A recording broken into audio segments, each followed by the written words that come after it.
رسول الله صلی الله علیه وسلم د فتح مکې په موقع چې کوم خلق په خپل خوښه مسلمانېدل د هغوی نه په اسلام باندې بیعت واغشتو. اول سړو بیعت وکړو او بیا زنانو. نبی کریم صلی الله علیه وسلم چې کله د صفا غر ته تلو نو مبارک د صفا د غر په خوا کې ودرېدو، خانه کعبې ته یې مخ کو او په زړه کې دعاګانې غوستې. اوس هم چې کله سړی حاجي یا معتمر د صفا مروه سعی کوي نو صفا ته چې ورسې لغونې اوچت شي بیا خانه کعبې ته مخ کا او دعاګانې وغواړه. د دعا د قبولیت ځای دی. داسې په ارمان باندې خانه کعبې ته کتل. وسره انصارو او انصار هغه جماعتو د صحابو چې کومو رسول الله صلی الله علیه وسلم ته مدینه منوره کې ځای ورکړو. آو و نصرو، ٹھکانہ دیا آپ کو اور آپ کے صحابہ کو اور مدد کی، او په خپل مال حال کې ځان سره شریک کړو او دی په بیعت العقبه کې رسول الله صلی الله علیه وسلم سره دا لوس کړو، وعده یې کړې وه چې مونږ به تاسو دشمن ته نه بریدو، هر طرف نه به مونږ حفاظت کو. او نبی کریم صلی الله علیه وسلم د دوی په غوستو سره او د دوی په مطالبې سره د مکې مکرمې نه هجرت کړو مدینې منورې ته. دغه وخت کې ورسره انصار دي چې کله مکه فتح شوه رسول الله صلی الله علیه وسلم خانه کعبې ته کتل. نو په دې انصارو کې بعضې حضرات ووی چې داسې ښکاریږي لکه زړه کې چې میلان او رغبت پیدا شوی خپل قوم او خپل علاقې پسې اسینی چې دی مونږ نه دلته په مکه کې پاتې شي او مونږ یوازې مدینې ته لاړ شو. دا بعضې کسانو د بعضې سره دا تذکره وکړه پټه. رسول الله صلی الله علیه وسلم د وحی په ذریعه الله جل شانه د دې پټې خبرې نه او د سرګوشۍ نه الله پاک خبر کو او د الله رسول الله ته وویل چې تاسو کې بعضې کسانو دا خبره کړې ده. انصارو وویل چې او یا رسول الله مونږ کړې ده. هم یریدل چې د الله رسول ته پته ولګي داسې نی په دې باندې خفه نه شي. بیا یې تپوس وکړو چې ستاسو زما باره کې څه خیال دی؟ زه د الله بنده یم او د الله رسول یم. او بیا ورته وفرمایل چې د الله رسول ته دا نه ښایي چې هغه داسې کار وکړي، تاسو سره یې لوس کړی دی او بیا له تاسو نه پاتې شي. او بیا یې دا وفرمایل المحیا محیاکم والممات مماتکم، زما ژوند ستاسو ژوند دی او زما مرګ ستاسو مرګ دی. ژوند مې تاسو سره دی او مرګ مې تاسو سره دی. د انصارو صحابو په سترګو کې اوښکې راغلې. وی چې یا رسول الله مونږ څه په غلط خیال باندې دا خبر نه ده کړي او مونږ هر یو قرباني ته تیار یو، لیکن د الله د رسول په باره کې مونږ شومان یو، بخیلان یو. د الله رسول چاته نشو پرېښوی، چاته نشو حواله کولی. په دې خیال مې دا خبره کړې وه چې مونږ وی اسینی تاسو دلته پاتې شئ. بهر حال رسول الله صلی الله علیه وسلم ورته دې وخت کې هم دا وفرمایل چې زما ژوند تاسو سره دی، زه به تاسو سره یم. او هماغسې وشوه. نبی کریم صلی الله علیه وسلم مکه مکرمه کې بعضې ذمهدارۍ د نورو حضراتو په ذمه ولګولې، او چې څنګه د الله رسول مدینې منورې ته لاړو نو دغسې ورسره ټول مهاجرین هم لاړل. هغه صحابه چې د هغوی مکه مکرمه پلاري ځای و، د مشرانو علاقه یې وه، هغوی پاتې نه شول. او رسول الله صلی الله علیه وسلم دا غوښتل چې کوم چا هجرت کړی دی د مکې نه، فتح مکې نه مخکې، هغه خلکو کې څوک پاتې نه شي، هغوی ټول مدینې ته لاړ شي، ځکه چې د هغې هجرت ډېر لوی فضیلت دی او الله جل شانه په هغې باندې ډېر زیات خوشحالېږي. او چې کله څوک دلته مکه کې پاتې شو نو هغه هجرت د مات کو. په یو موقع باندې حضرت سعد رضی الله عنه د حج په موقع حضرت سعد ابن ابي وقاص رضی الله عنه بیمار شو او سخت بیمار شو. دی وی داسې بیمار شم چې ما وی چې زنکدن مې دی او بس ساه مې وځي. رسول الله صلی الله علیه وسلم زما تپوس ته رالو، ما ورته وویل چې یا رسول الله زه خو داسې ښکارېږي چې مرم، زما سره مال دی، زما په وارثانو کې زما یوه لور ده، بل مې څوک نشته، نو چې زه دا ټول مال د الله په نوم باندې د الله په لاره کې ورکم نو څنګه ده؟ ورته یې وفرمیل چې نه، ځان سره څه مال پرېږده. بیا یې ووی چې ثلثان ورکم، 2 برخې، 2/3، په دریو کې 2 برخې ورکم. ورته یې وفرمیل چې نه. بیا یې عرض وکړو چې یا رسول الله چې نیم مال ورکم، 1/2، آدھا نیم مال به د الله په لار کې ورکم، نیم به پرېږدم. ورته یې وفرمیل چې نه. بیا یې ووی چې یا رسول الله ثلث، 3مه برخه. وی چې یو ثلث ورکولی شي او ثلث هم ډېر دی، 3مه برخه. اوس دغه د الله د رسول د ارشاد مطابق دا حکم تر اوسه پورې دی او تر قیامته به چلیږي چې کله یو سړی وصیت کوي او هغه مال پرې ایښی، نو ډومبی خو دا ده چې د وارث دپاره وصیت نه کېږي، لا وصیت لوارث. یو سړی مري، د هغه نه د هغه اولاد پاتې کېږي، لوڼه زامن، د هغه ښځه، د ده ښځې سره ډېر محبت دی، د لوڼو زامنو نه خفه دی، دې ښځې ته ډېر مال وصیت کوي چې زما دې ښځې ته دا دومره مال زما د مرګ نه پس ورکوي، د وراثت نه علاوه د دې برخه ده، دا وصیت دی نشي کولی. رسول الله صلی الله علیه وسلم حدیث مبارک دی لا وصیت لوارث، او په دې باندې اجماع ده او دا حدیث تواتر سره ثابت دی. یا یو زوی نه ډېر خوشحال دی، بعضې نه خفه دی، هغه یو زوی ته دی وصیت وکړي چې د میراث برخه خو خپله ده، د هغې نه علاوه د فلانکې پټی، دا کور، دا بنګله، دا موټر، دا سورلي زما دې زوی ته ورکوي، قطعا نشي کولی.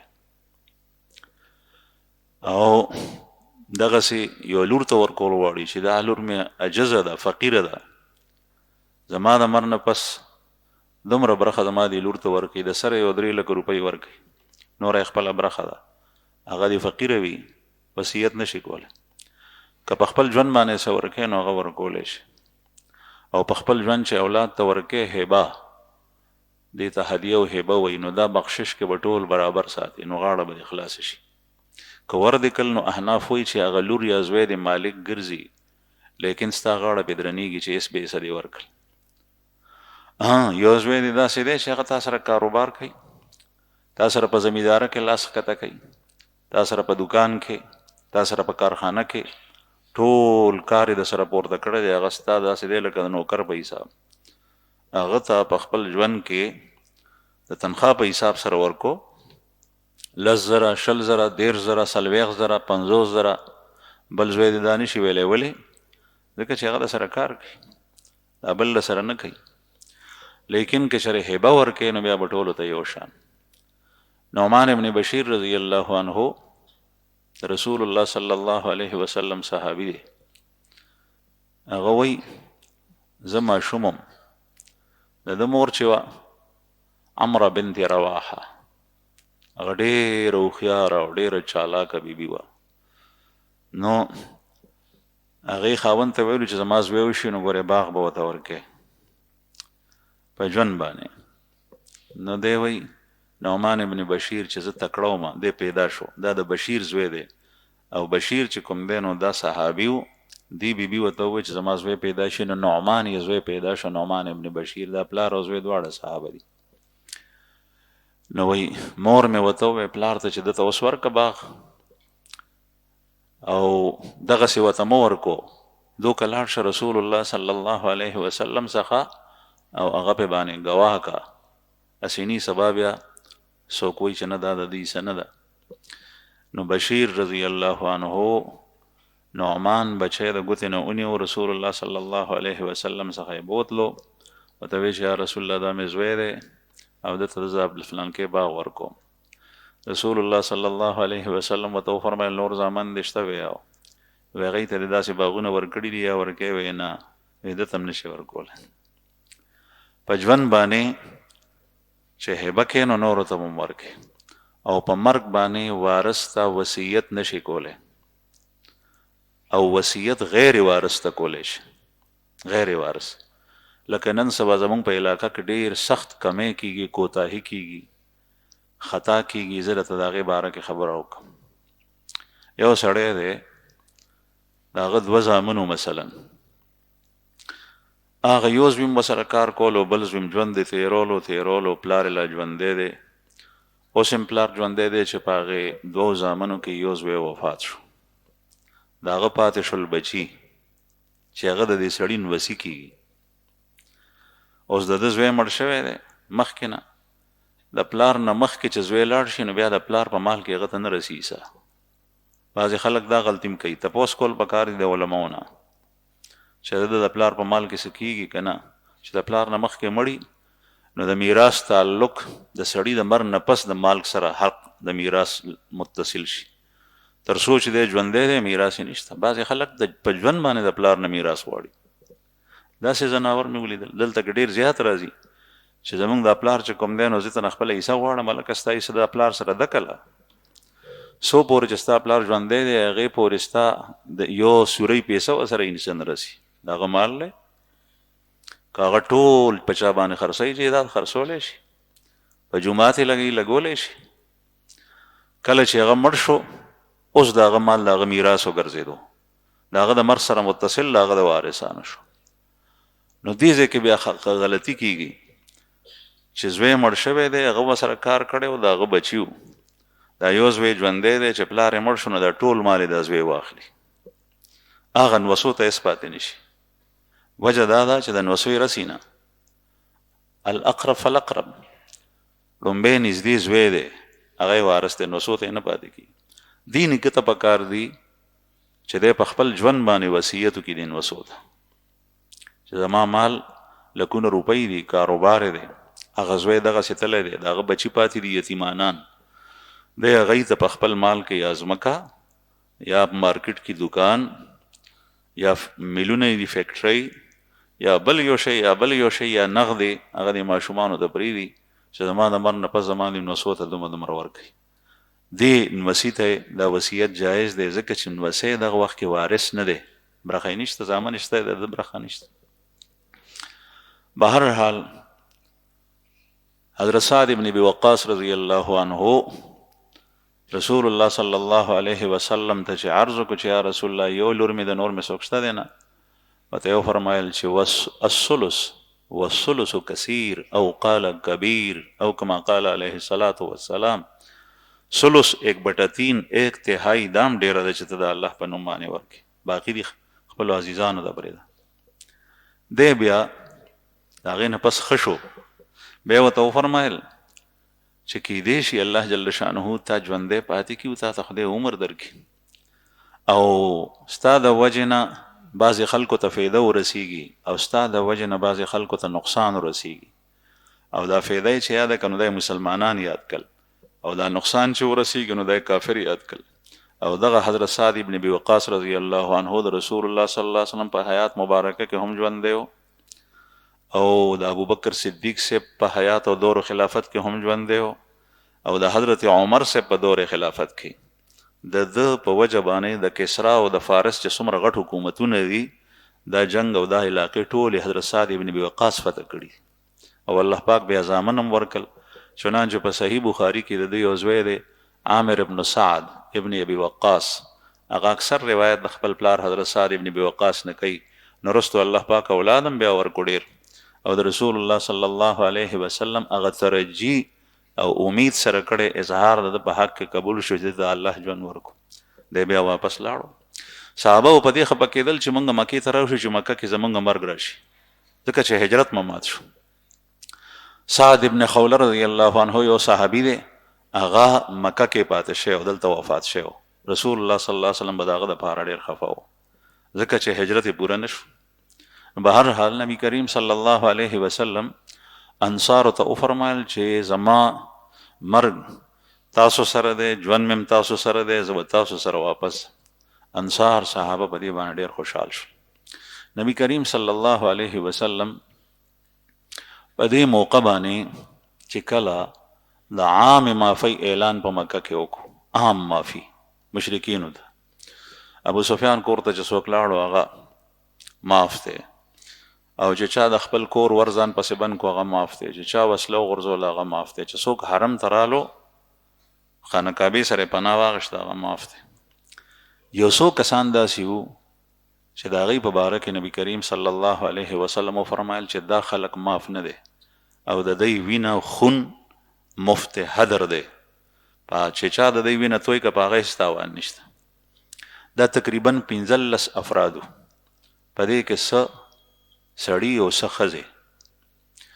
د دوی وینه رسول الله صلی الله علیه وسلم هدر کا. د هغې وجه څه وه؟ وجه دا وه چې په دې کې بعضې داسې وو چې هغه ګستاخ وو، هغوی به رسول الله صلی الله علیه وسلم ته کنځلې کولې، سپورې سپستغې به وې په اشعارو کې. بعضې داسې وو چې د هغوی جرایم ډېر غټ غټ وو، هغه د معاف کولو قابل نه وو. د هغې په وجه نبي کریم صلی الله علیه وسلم د هغوی د قتل اعلان وکړو چې دا چرته تاسو مومئ هلته یې قتلوئ.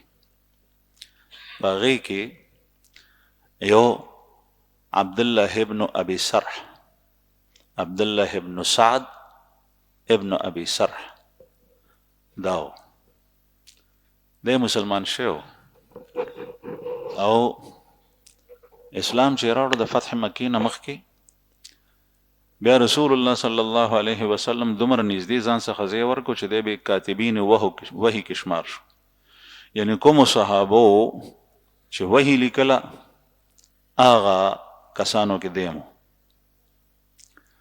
نو یو ځل قرآن کریم کې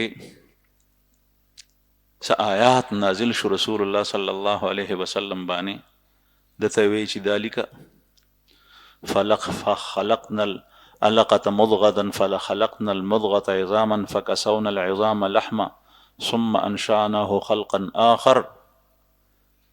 دا د انسان په باره کې دی چې کله الله جل شانه دا انسان نطفه منی یو څاڅکی په شکل کې وي دی، بیا د رحم مادر ته لاړ شي، هلته کې بیا خلقا بعد خلق، مرحله بعد مرحله، طورا بعد طور، وقفې وقفې سره په ده کې تبدیلي راځي. کله ترې وینه جوړه شي، کله ترې غوښه جوړه شي، کله هډوکي شي، کله پلې شي، بیا انسان جوړ شي. نو چې دا آیات رسول الله صلی الله علیه وسلم وی دته وی عبدالله ابن ابي سرح ته چې لیکه د لیکل، نو د ده د خولې نه دا ووتل فتبارک الله احسن الخالقین. د دې عبدالله ابن ابي سرح د خولې نه تبارک الله احسن الخالقین معنا دا ده چې الله ډېر د برکتونو خاوند دی، چې هغه په ټولو خالقینو کې احسن خالق دی، یعنی خالق جوړونکی دی او ښکلي څیزونه جوړوي مخلوقات. انسان په دې طریقه باندې څومره ښکلی جوړ کړي. دی د خولې نه ووتل، همدغه ټکی په رسول الله صلی الله علیه وسلم باندې په دې وحي کې نازل شوی، خو رسول الله صلی الله علیه وسلم لا نو ویلی. کله کله داسې کیږي چې انسان یو واقعه کیږي او هغه ته داسې په دې سترګو کې ښکاره شي چې دا وشوه، هغه وروسته وشي 15 منټه پس. دا د الله پاک یو تقسیم دی. کله داسې کېږي چې خبره کېدو والی د انسان په خوله باندې جاری شي. دا پر رسول الله صلی الله علیه وسلم د الله د طرف نه نازله شوه، هغې مبارک د خولې نه رایستې نه وه چې د ده د خولې نه جاري شوه، ځکه چې دی عربو د الله جل شانه تعریف بیانولو، فتبارک الله احسن الخالقین. نو رسول الله صلی الله علیه وسلم ورته وفرمیل دا ولیکه. دا چې ورته فرمایل چې دا ولیکه، نو حقیقتا دا خو وحی وه، وحی کې نازله شي، او دا څه د هغه د خولې نه الفاظ نو چې نبي کریم صلی الله علیه وسلم په کتاب الله قرآن پاک کې لیکل. هغه دا فهم کا، د هغه په ذهن کې دا پرېوته چې رسول الله صلی الله علیه وسلم یاد کو چې د حکم ټکي خوښ شي، نو هغه جوړ دی کتاب کې لیکي الیاذ بالله، او چې د چا نه څه واوري نو هغه پکې لیکي. حالانکه داسې نه د قرآن کریم کې یو زبر یو زیرم د چا تصرف نه دی شوی، دا صرف او صرف د الله کلام دی. بس د دې ځای نه هغه پاسېدو. بعضې وایي چې ده ووایي چې په مام وحي راځي، او بعضې وایي چې دی لاړو د دلته نه مکې ته الیاذ بالله مرتد شو، اسلام یې پرېښو، ارتداد یې اختیار کو. الله جل شانه دې مونږ وساتي. شیطان څه وخت د سړي زړه ته څه خبره اچي، ځکه دا دعا ډېره ویل غواړي، یا مقلب القلوب ثبت قلبي على دينك، یا مقلب القلوب ثبت قلبي على دينك. اے زړونو اړونکي، زما زړه په دین باندې قائم او کلک او مضبوط ساته. او رسول الله صلی الله علیه وسلم فرمایي ان قلوب بني آدم بین اصبعي الرحمن يقلبها كيف يشاء. د بني آدم زړونه د الله جل شانه په تصرف کې دي، قبضه قدرت کې دي، چې څنګه خوښ شي هغه سي اړی راړي. الله پاک مدې د دلالت او گمراهی نه اوساتي. دا چا پسې لیکلی شی نه دی چې یو سړی دا ګمان کوي چې زه مسلمان کور کې پیدا شوم زم به جنت ته. دا د الله جل شانه مرضی ده. قل بفضل الله وبرحمته فبذلك فليفرحوا. دا الله فضل او دا غم مهربانی چې شامل حال شي، الله سړی جنت ته ځي. دا الله فضل او دا الله مهربانی چې شامل حال شي، الله سړی ایمان نصیب شي. دا الله فضل او دا الله مهربانی چې شامل حال شي، الله سړی نیک اعمال کوي. مایوس کېدلم ندی پکار، چې کله ته نیک عمل کوې او په زړه کې د ښې ارادې راوچتېږي او ښې ارادې کوې، نو خدای پاک به دې ضایع کوي نه. د یاسر الله پاک ظلم نه کوي بچا باندې. دین محسوس کا چې الله جل شانه تا سره ښېګړه کول غواړي. ته جماعت ته راوستې، خدای تا سره ښېګړه کول غواړي، ستا په زړه کې د نیک کار اراده واچوله، الله جل شانه تا سره ښېګړه کول غواړي. من یرید اللہ به خیرا یفقهه فی الدین. جس کے ساتھ اللہ بھلائی کرنے کا ارادہ کرے تو اس کو دین میں سمجھ بوجھ عطا کرتا ہے. چې چا سره الله جل شانه د ښېګړې اراده وکړي، هغه ته د دین پوهه نصیب کړي، د دین خبرې زده کول غواړي، په هغې کې راغب شي، د هغې مسلې د مز متعلق، د عباداتو متعلق، د معاملاتو متعلق، او دې کې بیا ائمه مجتهدین هم شامل دي په دې فضیلت کې. بهرحال د ده په باره کې رسول الله صلی الله علیه وسلم فرمایل چې دا سړی د ده وینه هدر ده، قتل یې کړي. دی وتښتېدو د مکې نه وتښتېدو. پسې چل ول باندې چې پوه شو چې دا خو اوس ټول هر څه د رسول الله لاس ته لاړل، نو حضرت عثمان ابن عفان دی رضایي رورو د پیو رور یو، امیر المؤمنین عثمان ابن عفان ذو النورین رضی الله عنه، هغه ته پسې چل ځان را ورسولو، ورته وایي چې د خدای دپاره ما دپاره د رسول الله صلی الله علیه وسلم نه معافي وغواړه، زه ایمان راوړم خو چې ما معاف کړي. هغه ورته وایي ټیک دی، زه ستا سفارش کوم. رسول الله صلی الله علیه وسلم مهربانی، د هغې شفقت، د هغې رحمت للعالمینی، د هغې سختو کافرو سره نرمه معامله، چې هغه کیسې به چا یادې کړو د هر چا په زړه کې د سور کافر به دا په زړه کې راغلی چې ما به معاف کړي. دومره مهربان هو. نو ده ته یې ووایي عثمان ابن عفان ذو النورین رضی الله عنه ته، نو حضرت عثمان رضی الله عنه دی راوستو، لاس نه نیولی، او د صحابه دا دستور چې کوم یو صحابي به چاته پناه ورکړ نو بیا به هغه ته پناه هغه باندې به چا ګزار نه شو کولی. د خلکو ته وایي چې دا سړی ما راوستی دی، زه د رسول الله صلی الله علیه وسلم نه د ده دپاره معافي غواړم. نبی کریم صلی الله علیه وسلم ته ذوالنورین عثمان ابن عفان رضی الله عنه وایي چې زوم یې تاسو ته پته ده، یا رسول الله دا سړی ما راوستی دی، دی معاف که، د اسلام قبلی ایمان راړي. نبی کریم صلی الله علیه وسلم نه ها وکړل او نه وکړل، سکوت اختیار کو. بیا هغه ووایي چې یا رسول الله دی معاف که، بیا یې کشن وکړو، بیا 3 ځله. بیا په آخر کې رسول الله صلی الله علیه وسلم فرمایل چې ټیک ته ما معاف کړی دی. نږدې شو کلمه یې ووایي، مسلمان شو. دومره مهربان و چې کله واپس کېدل دی دواړه، عثمان ابن عفان سره دی عبدالله ابن ابي سرح واپس روان شو. رسول الله صلی الله علیه وسلم صحابه ته فرمایل چې دا سوچ زه چپ شم کله ما خاموشي اختیار کړو د سړی مسر ولې نه پرې کولو. یو انصاری صحابي قسم خوړلی و زه به دې نه پرېږدم، توره یې ورپسې ګرځول ځکه چې د دا دومره غټه ګستاخي کړې ده. دی وایي چې دا د الله کتاب دی، په دې کې ځان نه دی تصرف کوي، د الله په باره کې ګستاخي ده، د الله د کتاب په باره کې ده. نو هغه صحابي هم په دې موقع ولاړو. نو رسول الله صلی الله علیه وسلم هغه ته وایي چې تا خو قسم خوړلی و، نو چې زه چپ شم نو دا سړی تا وژلو ولې نه؟ او ته وایي چې یا رسول الله تاسو اشاره کړې وی، موږ خو پوه نه شو، تاسو اشاره کړې نو ما به دې قتل کړی. نبی کریم صلی الله علیه وسلم ورته وفرمایل چې د نبی د شان سره خائنة الاعین نه خایږي، خائنه سترګه د پیغمبر سره نه جوړیږي چې دی چاته په سترګه اشاره وکړي چې دا سړی ووژنه. زمونږ د رسول الله صلی الله علیه وسلم داسې اخلاقو چې په لار به روانو نو داسې به یې نه کتل، په شا به یې نه کتل. صحابي به ورپسې په شا روانو، کتل به یې مخکې، ځکه چې دا د اوتر سړي کار دی چې کله یو خوا ګوري کله بل خوا. دا سنجیده او فطرت سلیمه نه لري دا کس. د الله رسول به نیغ روان چې څوک به ورپسې و د چا د خپو کشار به واردو نو ورته به وایي چې څوک یې فلان کې، وایي چې او یا رسول الله، داسې به یې نه کتل ورته، او په سترګه اشاره کول یا په اشاره باندې چاته ویل چې دا سړی قتل کا، داسې یې نه کول، صفا اسکوټه خبره به یې کوله. وایي چې د نبي د شان سره دا نه ښایږي چې هغه اشارې وکړي. به هر حال دې نه پس دغه عبدالله ابن ابي سرحه دی بیا پوخ او کلک مسلمان شو، او د افریقې بر اعظم غټه علاقه الله جل شانه د په لاس باندې فتح کړي.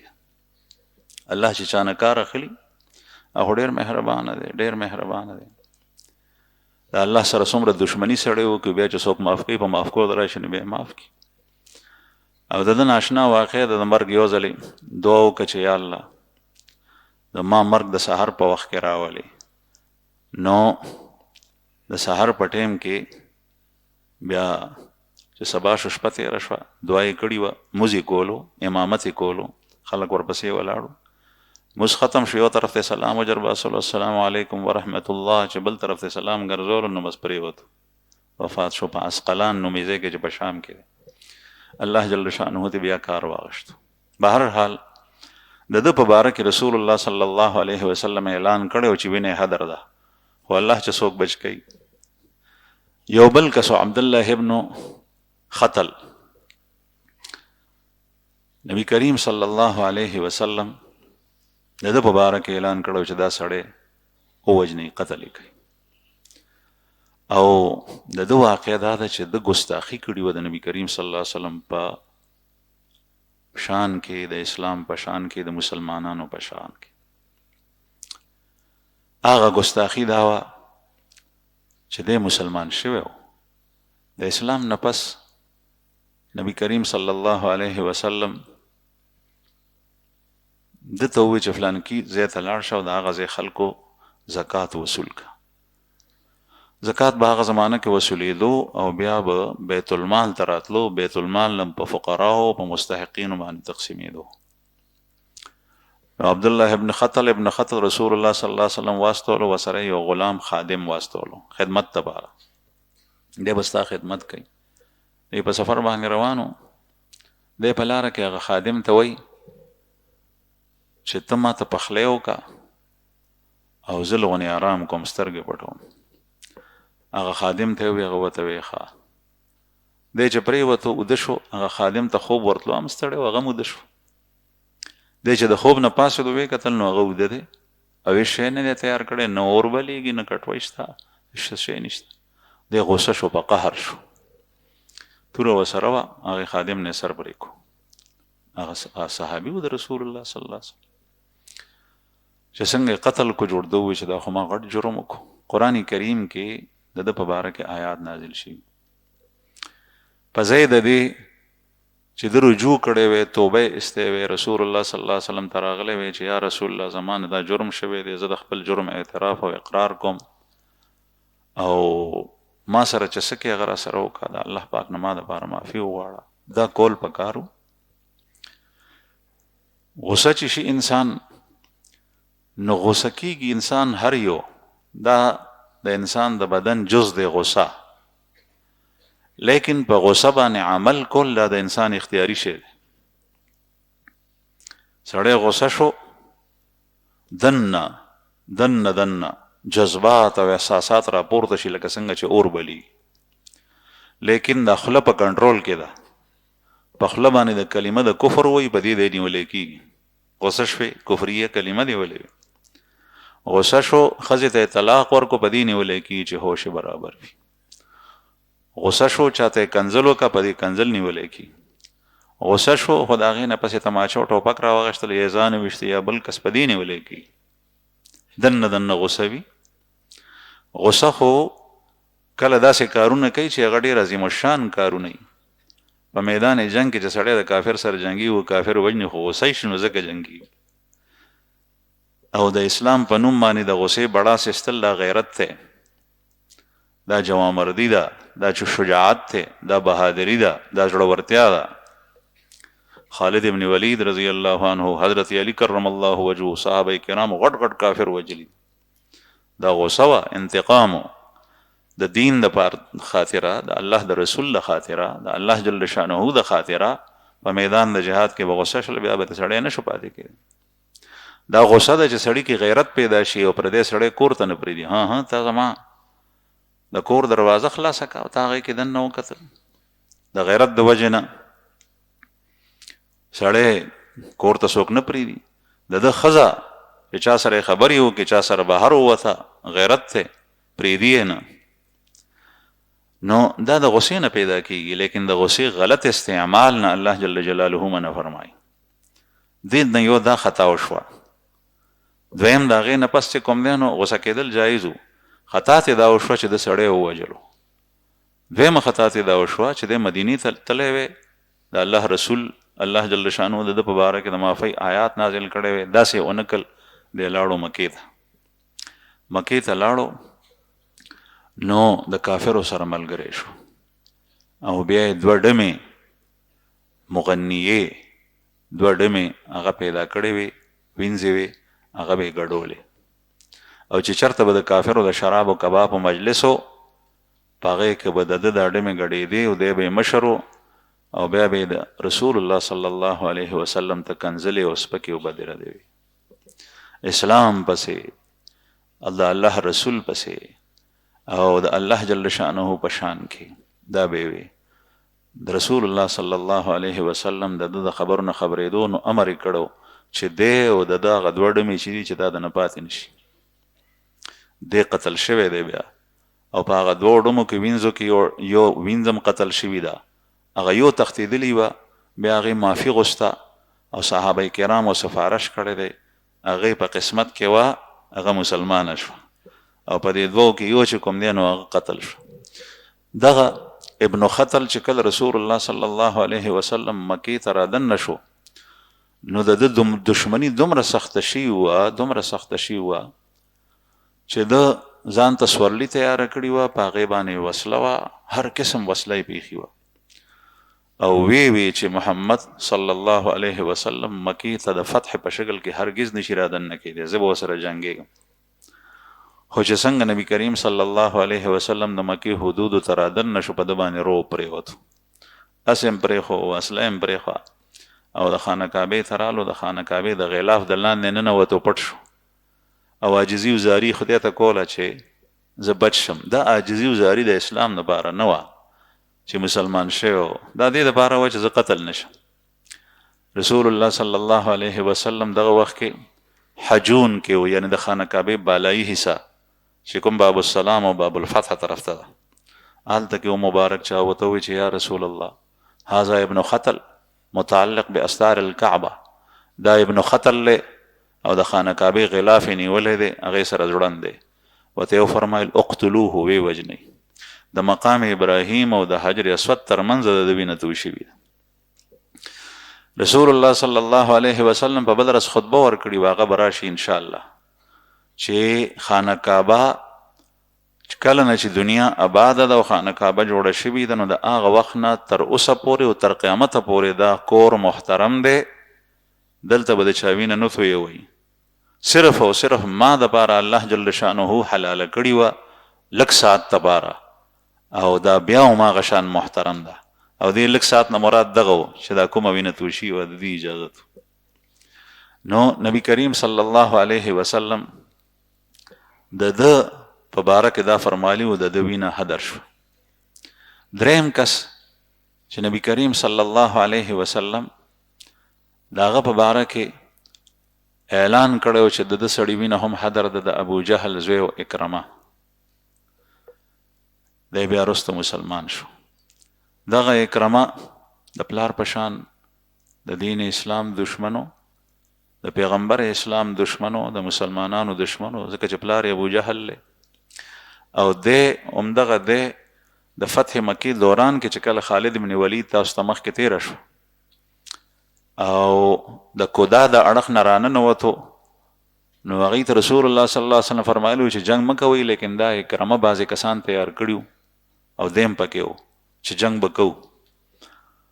نو دی په دغه موقع باندې هم د مسلمانانو مخې ته راغلی چې کله رسول الله صلی الله علیه وسلم غلبه ومونده، الله پاک بری ورکو، مکه باندې قابض شو، نو دا کافر ډیر پکې وتښتېدل، نو دی هم وتښتېدو، دی حبشې طرف ته وتښتېدو. هغه زمانه کې حبشه نن سبا ایتوپیا چې کوم ملک دی دا د رسول الله صلی الله علیه وسلم د زمانې حبشه وه. دې ځای کې حبشه لویه وه هغه وخت کې، اوس په هغې کې وړوکی ملک چې کوم ته به صحابه تلل دا ایتوپیا. او دی چې به تلل نو دی به اول جنوب ته لاړل، نجران او یمن طرف ته. هلته یو ځای داسې و تنګ چې هلته نه په کښتۍ کې کېناستې نو پورې حبشې ته به تلی شوې. صحابو چې سفر کړی دی 2 ځله، نو هغه هم حبشې ته کړی دی په دغه ځای په بحر احمر باندې چې بحر قلزم هم ورته وایي. دی اکرمه هم روان شو ویزم حبشې ته، ځکه چې حبشه داسې ځای دی د امن ځای دی. نو چې دی روان شو هغه د سمندر غاړې ته ورسېدو چېرته نه چې به کښتۍ تلې، په کښتۍ کې کېناستو. چې څنګه کښتۍ سمندر ته روانه شوه، په سمندر کې دغه وخت کې طوفان رالو. هغه طوفان رالو کښتۍ الټه کېده. نو ده ووایي چې واللات والعزا باللات والعزا، لات او عزا نه مدد غوښتو او لات او عزا د مشرکینو بوتانو د جاهلیت په زمانه کې. نو هغه ماڼګی ورته وایي چې چا کښتۍ چلوله چې لات او عزا اوس کار نه کوي، خدای نه مدد وغواړه. نو اکرمه دغه وخت کې سوچ کې پرېوتو، هغه ورته وایي چې دې وخت کې ما ته لات او عزا زما مدد نشي کولی، نو په اوچم زما مدد نشي کولی. په زړه کې ایمان رڼا را پرېوته. بیا یې په کښتۍ کې ووایي چې یا الله که دې کښتۍ نه د زه دې غاړې ته تا پورې کړم په امن سره او زه بچ شوم، نو زه به بیا ځم او د نبي کریم صلی الله علیه وسلم خواته او ستا په پیغمبر به ایمان راړم. دلته کې د دا واده وکړه. هلته د ده ښځه وه ام حکیم بنت حارث ابن هشام چې دا د ده د تره لور وه. د ابو جهل یو ورور و، د ابو جهل خپل نوم عمر و، عمر ابن هشام، او د ده ورور حارث ابن هشام، او رضی الله عنه د حارث ابن هشام مسلمان شوی دی. د امام بخاري رحمه الله په ړومبۍ صفحه باندې د ده نه حدیث روایت دی چې ده تپوس کړی و چې یا رسول الله کیف ینزل علیک الوحی، په تا باندې وحی څنګه نازلېږي؟ دا تپوس حارث ابن هشام کړي. ابو جهل سخت دشمن، رور مسلمان صحابي، دا د الله تقسیم دی. دا د لور وه، د دې اکرمه ښځه یعنې د تره لور په د باندې واده وه. د دې تره لور یې دا مسلمانه شوه فتح مکې دوران کې. دی رسول الله صلی الله علیه وسلم ته عرض وکړو چې یا رسول الله خاوند مې اکرمه تښتېدلی دی او زه د هغه دپاره امن غواړم، که هغه ما راوستو نو ستاسو د طرف نه ورته امن دی، تاسو خو اعلان کړی دی. رسول الله صلی الله علیه وسلم ورته وفرمیل چې تا امن ورکړو نو بس مونږ امن ورکړی دی. دومره مهربانو. دا راله او چې کوم ځای کې کشتۍ تلې نو هغه ځای ته دې ځان راورسولو. دغه وخت کې هغه هم کشتۍ واپس شوي وه او په حفاظت سره غاړې ته واپس راغلی و. دلته دا ورسېده، ورته وایي چې ځان مه غر کو، ما ستا دپاره د رسول الله صلی الله علیه وسلم نه امن غوستی دی او راځه چې لاړ شو. د الله رسول ډېر غټ غټ کافر معاف کوي او تا به هم معاف کړي. دی ورته وایي چې رښتیا وایي چې او به د ده په زړه کې اسم اسلام را ننوتی و. دی واپس را روان شول ښځه خاوند. په لاره کې دی اکرمه د خپلې بیبي نه مطالبه وکړه د جما کوروالي. ښځه یې وه، هغې ورته وایي چې نه، دې وخت کې زه مسلمان یم او ته کافر یې، ما ته به نږدې کېږي نه. چې کله ته اسلام راړې مسلمان شې نو بیا به هغې نه بس کړو. دا د صحابو حالت و چې کله به مسلمانان شول نو په رښتیا به مسلمانان. دې ته پوره دین وایي. قرآن کریم کې الله پاک فرمایي یا ایها الذین آمنوا ادخلوا فی السلم کافه، اے مؤمنانو پوره پوره په اسلام کې داخل شي. چې کله ته مسلمان شوې د اسلام راوړو نه پس موس پرېږدې، دا کوم تصور دی، کومه نظریه ده، کوم سوچ دی؟ د اسلام نه پس ته د خپلې ښځې حقوق سم نه ادا کوې، دا کوم اسلام دی؟ د اسلام نه پس ښځه د خاوند حقوق نه ادا کوي، دا کوم اسلام دی؟ د اسلام نه پس مسلمان غش، دوکا، ملاوټ، سود، رشوت دا کاروبار کوي، دا کوم اسلام دی؟ اسلام پاتې څه شو؟ هغه یو لطیفه غونې ده. یو سړی پخوا لاړو، یو کس ته یې وی چې ما ته په دې لاس باندې زمری جوړ که، نن سبا په مشین باندې جوړوي، ما خو لیدلی نه دی. هغه ګلونه چې اچوي په دې لاسونو کې یا لیکل کوي، څوک ماران لړمانان اچوي، څوک څه اچوي. پخوا هم داسې وه، خو پخوا به په ستنو باندې به خالونه پکې، بیا یې پکې رانجه ډک کړل. یو سړی کېناستو، هغه زمانه د ستنو وه. هغه سړي ته وی په خپل کسب کې ماهر کس و، وی چې ما ته په دې باندې زمری جوړ کړه، د لاس یې ورته داسې کېښود. هغه ورته وایي ښه. هغه جوړ ستنې پکې ننیستل چې شروع کړل نو دی اوف اوف کوي، وایي دا څه جوړی؟ وایي د زمري لکۍ جوړوم. نو ورته وایي چې سړیه لکۍ پرېږده، زمری جوړ کړه، دا خو ډېر چیچل کوي. بیا هغه ورته وایي ښه. بیا چې پکې ستنې نایستل جوړ شروع کړل، وایي دا څه جوړی؟ وایي دا د زمري خپې جوړم. وایي خپې پرېږده، زمری جوړ کړه. بیا ورته هغه وایي چې ښه. بیا یې وایي چې دا څه جوړی؟ وایي دا د زمري سر جوړم. وایي سر یې پرېږده، زمری جوړ کړه. نو هغه ورته وایي چې لکۍ یې نی، خپې نی، سر نی، نو هغه زمری به څه شو؟ نو نن سبا موږ وایو چې اسلام دی وي، خو مزد دي پکې نی، معاملات دې سم نی، سود دی وي، رشوت دی وي، جواري دی وي، بیمه دی وي، دا دی وي، دا دی وي، دا دی وي، اسلام دی وي. دا دی پکې نه وي، خو اسلام دی بیا هم وي. دا عجیبه اسلام دی. هغه زمانه کې چې څنګه به مسلمان شو نو بیا د هغې نه پس به ډومبی اثر به په زنانه نارینه باندې دا کېدو چې د هغې په زړه کې به د الله سره، د الله د رسول سره، د دین اسلام سره مینه پیدا شو. ډومبی اثر ده. او یکلخ به فوراً به د کفر سره، د شرک سره، د مشرک سره، د کافر سره بغض او کینه او نفرت پیدا شو.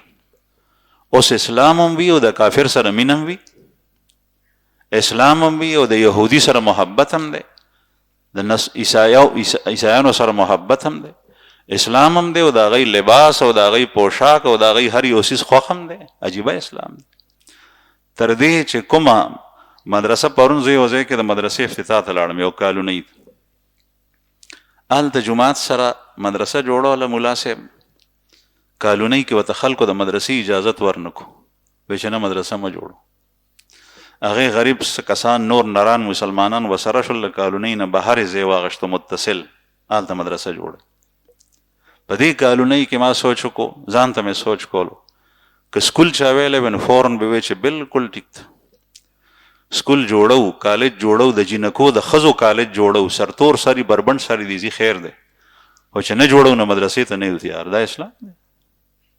د مسلمانان مزګزاره مسلمانان هغه جماعت ته مست راځي، او د ماشومانو مدرسه حفظ ناظره دا، او په هغې کې به سبق د چا بچي وي، دغه د دې کسانو بچي و پکې سبق وي. لیکن نوم د مدرسې دی، دومره محبت دی په زړه کې د اسلام سره نشته. که محبت وی د جماعت سره به محبت وی، د مدرسې سره به وی، د رسول الله صلی الله علیه وسلم د ښکلې حلیې سره به محبت وی، د نبی کریم صلی الله علیه وسلم په طرز باندې لباس او پوشاک سره محبت وی. بیا به خپلو بچو دپاره او ځان دپاره هغه هر څه خوښولی چې کوم د الله رسول اختیار کړي دي، او هغه ترقیانې تاسو په خپل ګاونډ ملک کې وینئ، او ماغه لباس او ماغه پوشاک او الله جل شانو بریم ورکو. دې کې لباس رسول الله صلی الله علیه وسلم اخلاق دا رکاوټ خو نه دي ترقی کی. نو عرض می دا کولو چې دا زنانا د اکرمه بیبی ام حکیم رضی الله عنها دا ورته وایي چې نه ته کافر یې لا او زه مسلمان شي ما ته لاس نشي راړی. د هغې نه پس رسول الله صلی الله علیه وسلم څخه لاړو او دې په مخ باندې پرده اچولې ده بیبي. چې څنګه دی لاړو نو وایي د الله رسول ورته د خوشحالۍ نه پاڅېدو، وی مرحبا بالمؤمن المهاجر، ایمان دې په زړه کې دی او مهاجرې مرحبا دی. مهاجرې ورته ځکه وایي چې حبشې ته هجرت کولو. بیا چې کوم دی نو ورته وایي چې یا رسول الله دا زما ښځه ده دا چې پرده کې ولاړه ده. وی ښه، وی دا وایي چې تاسو ما ته امن را کړی دی. وی او امن مې در کړی دی، دې در کړی ما امن در کړی دی. مسلمان شو. بیا نبی کریم صلی الله علیه وسلم تعریف وکړي چې یا رسول الله ته ښکلي اخلاقو طرف ته، ښکلي دین طرف ته دعوت ورکړې، او ته مخکې په دې معاشره کې نیک وې، صالح وې، امین وې، صادق وې، او اوس هم هماغسې، او مونږ بد کړي دي، ظلم مو کړی دی چې مونږ ستا مخالفت کړی دی. بیا یې ووایي چې یا رسول الله کومې پیسې چې ما د دین اسلام د رکاوټونو دپاره خرج کړي د هغې په دوه دوړه به خرج کوم نن نه پس. کوم د الله په لار کې چې ما جهادونه د اسلام په مخالفت کې کړي دي، دا جنګونه مې کړي دي، اوس به د الله په لار کې جهاد کوم د هغې په 2 سیوه. کوم خلک چې مې د اسلام نه منع کړی دی چې مسلمان نشي، اوس به د هغې په 2 زور لګوم چې خلک دعوت قبول کړي. او رسول الله صلی الله علیه وسلم د باره کې فرمایي وایي چې یو ځل ما خوب ولیدو. ام سلمه رضی الله عنها وایي په خوب کې وینم چې په جنت کې د انګورو یو غونچه ده ډېره مزېداره. وی ما وی دا د چا ده؟ نو ما ته وویلی شو چې دا د ابو جهل ده. وی ما وی چې ابو جهل او د هغه دپاره د انګورو غونچه، ابو جهل خو د اسلام او د مسلمان او د پیغمبر اسلام دشمن. وی چې کله دی مسلمان شو نو ما وی چې دی نه مراد د غونچې نه مراد اکرمه او زوی و د ابو جهل چې دی به جنت ته ځي.